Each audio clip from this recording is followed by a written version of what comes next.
వేట కొడవలితో కన్న తల్లిని అత్యంత దారుణాతి దారుణంగా పాశవికంగా నరికి చంపేశాడు ఓ కసాయి కొడుకు. ఏలూరు జిల్లా కొయ్యలగూడెం అశోక్ నగర్లో ఈ దారుణమైన ఘటన ప్రతి ఒక్కరిని తీవ్ర కలవరపాటుకు గురి చేస్తోంది. అసలు కన్న తల్లి తండ్రి అంటే దేవుడు అన్ని చోట్ల ఉండలేకే ప్రతి ఒక్కరికి కూడా కన్న తల్లిదండ్రులను ఇచ్చారు. ఎందుకంటే వాళ్ళు పెట్టినటువంటి ఎఫర్ట్స్ వల్లే ఈరోజు మనం ఇంత ఫ్రీడమ్గా కావచ్చు, చాలా స్వేచ్ఛగా బ్రతకగలుగుతున్నాం, చాలా ఉన్నతంగా ఎదుగుతున్నాం.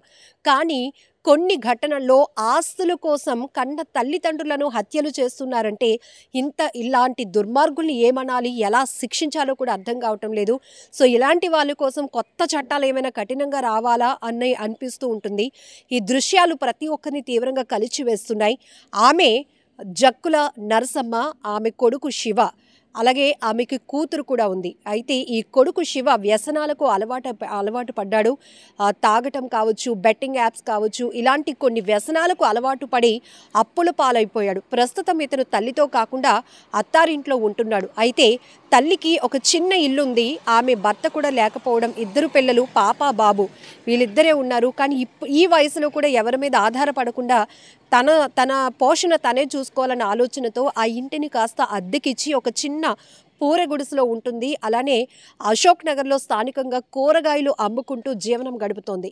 అలాంటి తల్లిని ఈ వయసులో కూడా ఎలాంటి కష్టం లేకుండా తల్లిని చూసుకోవాల్సినటువంటి పరిస్థితిలో ఈ కసాయి కొడుకు తన అప్పులు తీర్చుకోవటం కోసం ఆమె పైన తీవ్రంగా ఒత్తిడి చేస్తూ వస్తున్నాడు. ఆ ఇంటిని అమ్మేసి తనకి డబ్బులు ఇవ్వాలని గత కొన్ని సంవత్సరాలుగా కూడా ఆమెపై తీవ్రమైన ఒత్తిడి చేస్తున్నాడు. అయితే ఇంతకు ముందు కూడా తన తల్లిని ఇలాగే తీవ్రంగా తలపై కొట్టి గాయపరిచిన కూడా నేను ఇంటికి తీసుకువెళ్ళి నా తల్లిని బాగు చేసుకున్నాను. తర్వాత మళ్ళీ తను ఈ ఊరు వచ్చేసి ఇక్కడే కూరగాయలు అమ్ముకుంటుంది. కానీ తరచుగా నా అన్న తల్లిని ఇలా దాడి చేస్తూనే ఉన్నాడు అంటూ ఆమె చెప్తున్నటువంటి మాటలు కూడా ప్రతి ఒక్కరిని తీవ్రంగా కలిచివేస్తున్నాయి. ఇక్కడ ఒక విషయం మనం చూడొచ్చు, కేవలం ఆస్తి కోసమే ఆ వ్యక్తి అత్యంత నరరూప రాక్షసుడుగా మారిపోయాడు అని చెప్పటంలో ఎలాంటి డౌట్ లేదు. ఎందుకంటే ఆమె కూరగాయలు అమ్ముకుంటూ ఉంటుంటే, అమ్మ నీతో మాట్లాడాలి, ఇంటికి రా అని చెప్పాడు. ఆ తల్లి అనుకుంది, అమ్మో నా కొడుకు ఏదో మాట్లాడాలి అంటున్నాడు అని ఎంతో సంతోషంతో ఆ షాప్ని పక్క వాళ్ళకి అప్పచెప్పి ఇంటికి వెళ్తుంది. ఇంటికి వెళ్తున్న టైంలోనే నడి రోడ్డు పైన అందరూ చూస్తుండగానే తనతో తెచ్చుకున్నటువంటి వేట కొడవలితో ఆ తల్లి వెనక వైపు నుంచి వెళ్ళి తలపై అత్యంత పాశవికంగా కొట్టి చంపేశాడు. ఆమె ఆ గాయాలకి రక్తం కారుతూ కిందన పడిపోయినా కూడా ఇంకా అతను కసి తీరలేదు. అతనిలో ఉన్నటువంటి ఒకే ఒక మోటో ఏంటంటే డబ్బు కావాలి. అక్కడ పోతోంది, నేను కొడుతోంది తల్లిని, తను లేకపోతే నేను అనాథనైపోతానేమో, తల్లి లేని వాడిని అయిపోతానని కనీసం విజ్ఞత ఆలోచన కూడా లేకుండా అలా నేలపై పడిపోయినటువంటి ఆమెను కూడా మళ్ళీ అదే కత్తి తీసుకుని దారుణంగా కొట్టి చంపేశాడు. అయితే కొన్న ఊపిరితో ఉన్నటువంటి ఆమెను స్థానికంగా ఉన్నటువంటి హాస్పిటల్కు తీసుకువెళ్తే అక్కడ ప్రాథమిక చికిత్స అందించిన తర్వాత మెరుగైన వైద్యం కోసం కాకినాడ ఆసుపత్రికి తరలించగా ఆమె చికిత్స పొందుతూ మరణించింది. చాలా దారుణాతి దారుణం. నడి రోడ్డుపై జరిగినటువంటి ఘోరం ఇది.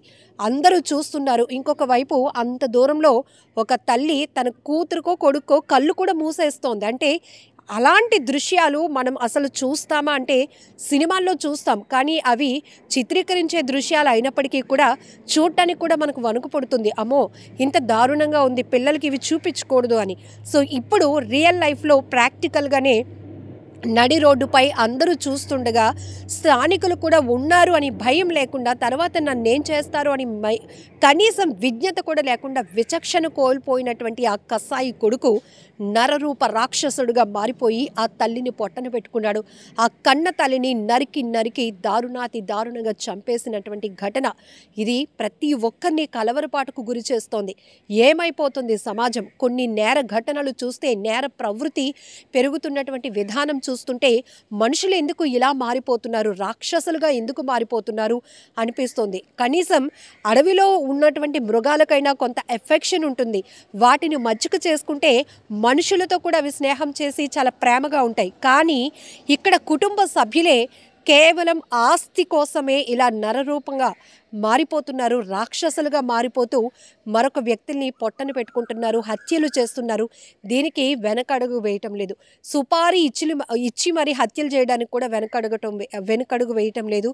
సో ఈ ఘటనలో చూస్తే కన్న తల్లినే కొడుకు ఇంత పాశవికంగా నరికి చంపినటువంటి ఘటన. మరి ఇలాంటి వాళ్ళని శిక్షించడానికి ఇంకా కఠినంగా ఎలాంటి చట్టాలు రావాల్సి ఉంటుందో అనేది కూడా ఒక రకంగా పెద్ద చర్చకు దారితీస్తున్నటువంటి అంశం. ఎందుకంటే ఇక్కడ అమ్మాయా అబ్బాయా అని కాదు, కన్న తల్లి తండ్రి అనే కనీసం ఆలోచన కూడా లేకుండా కేవలం ఆస్తి కోసమే వాళ్ళు ఆలోచన చేసి రకరకాల ప్లాన్లు వేసి కన్న తల్లిదండ్రులను కూడా చంపేయాలి అనుకుంటున్న ఈ దుర్మార్గుల్ని ఎలా శిక్షించాలో మీరే చెప్పండి, కామెంట్ బాక్స్లో మెన్షన్ చేయండి. మూడోసారి ముందు 2 సార్లు కొట్టాడండి. కొట్టినా మేము తోడబుట్టినోడని మేము ఎక్కడా బయట పెట్టుకోలేదు. ఒకసారి మా ముందే కర్రచుకుని తలకాయ పగిలేలా కొట్టేశాడు. తలకాయ పగిలిపోయింది, చెయ్యి గట్టిన అరిగిపోయింది. ఆయనే తీసుకెళ్ళి హాస్పిటల్లో స్ఫూర్తి హాస్పిటల్లో పెట్టాడు, తీసుకొచ్చాడు.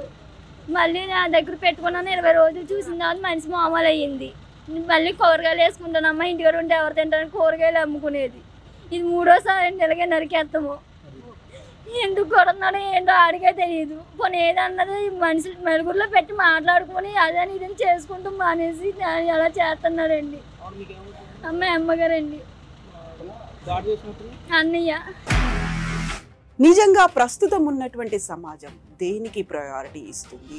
ఆర్థిక సంబంధాల చుట్టూ మాత్రమే తిరుగుతోంది. మళ్ళీ ఎన్నికలంగానే చాలా విరక్తి కలుగుతాం. మంచి అనిపిస్తుంది కదా, లేడీస్ కూడా ఛాలెంజింగ్ జాబ్స్ చేసినప్పుడు చాలా బాగుంటది. ట్రాఫిక్ అసిస్టెంట్స్ గా నియమించిన ట్రాన్స్జెండర్స్ అందరితో సాల్యూట్ చేయించుకుంటున్నారు. ఫుడ్ డెలివరీ ఇవ్వటానికి వెళ్ళినటువంటి డెలివరీ బాయ్ అనిల్ పై కళ్ళ ముందు